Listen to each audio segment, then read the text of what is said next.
الحمدللہ وحدہ والصلاة والسلام علی من لا نبی بعد اما بعد اعوذ باللہ من الشیطان الرجیم بسم اللہ الرحمن الرحیم ما اشہدتہم خلق السماوات والارض ولا خلق انفسہم وما کنت متخذ المضلین عضدا وَيَوْمَ يَقُولُ نَادُوا شُرَكَائِيَ الَّذِينَ زَعَمْتُمْ فَدَعُوهُمْ فَلَمْ يَسْتَجِيبُوا لَهُمْ وَجَعَلْنَا بَيْنَهُمْ مَوْبِقًا وَرَأَى الْمُجْرِمُونَ النَّارَ فَظَنُّوا أَنَّهُمْ مَوَاقِعُوهَا وَلَمْ يَجِدُوا عَنْهَا مَصْرِفًا صدق اللہ العظیم۔ اللہم صلی علی محمد وعلی آل محمد کما صلیت علی ابراہیم وعلی آل ابراہیم انک حمید مجید۔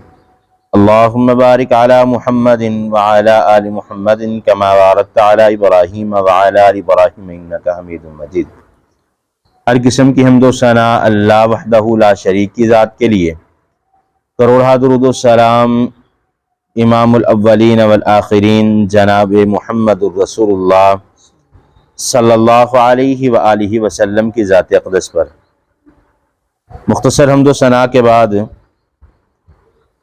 گزشتہ آیت کریمہ میں ہم نے پڑھا کہ جب اللہ نے حکم دیا فرشتوں کو سجدے کا کہ آدم کو سجدہ کرو تو ابلیس نے انکار کیا، کان من الجن ففسق عن امر ربہ، تھا وہ جنوں میں سے اور اس نے اپنے رب کے حکم کی نافرمانی کی۔ افتتخذونہ وذریتہ اولیاء من دونی وهم لکم عدو بئس للظالمین بدلا، پس پکڑا اس کی اولاد نے ایک دوسرے کو دوست اور یہ برا ہے ظالمین کے لیے بدلہ اور ٹھکانہ۔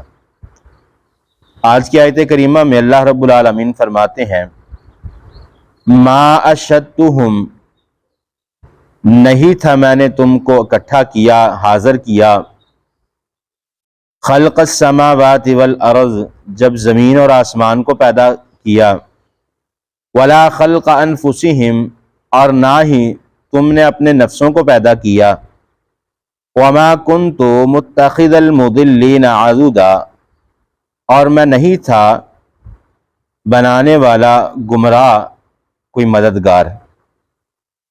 وَيَوْمَ، اور اس دن، یقول، اللہ کہے گا، نادو، بلاؤ، پکارو، شرکائی الذین، ان لوگوں کو جن کو میرا شریک ٹھہراتے تھے، زعمتم، اور تم گمان کرتے تھے، فدعوہم، کہ وہ تمہاری پکار سنیں گے، فلم یستجیبوا، وہ ہرگز جواب نہیں دیں گے، لہم، ان کے لیے، وجعلنا، اور بنایا ہم نے، بینہم، ان کے درمیان، موبقا، ایک ٹھکانہ۔ وراء المجرمون، اور دیکھیں گے مجرم، النار، جہنم کو، فظنوا، اور گمان کریں گے، انہم، یہ کہ وہ، مواقعوہا، اس میں پھینکے جائیں گے، ولم یجدوا، اور ہرگز نہیں بنائے گا، عنہا، ان کے لیے، مصرفا، کوئی راہ فرار۔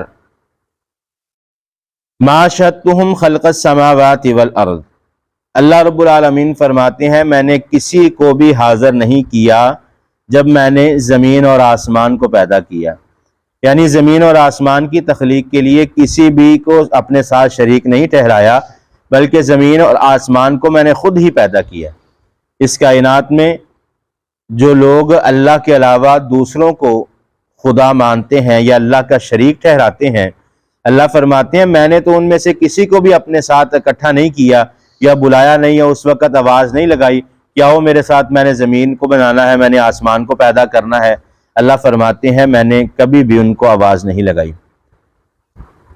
اور پھر فرمایا ولا خلق انفسہم، اور نہ ہی ان نے اپنے نفسوں کو خود پیدا کیا، یعنی جن کو تم اللہ کے علاوہ جن بتوں کو، شجر، حجر، چاند اور ستارے، یا جن کو غیر اللہ کو تم پکارتے ہو، انہوں نے اپنے نفس کو پیدا نہیں کیا، ان کی پیدائش کرنے والے بھی ذات اللہ رب العالمین کی ذات ہے۔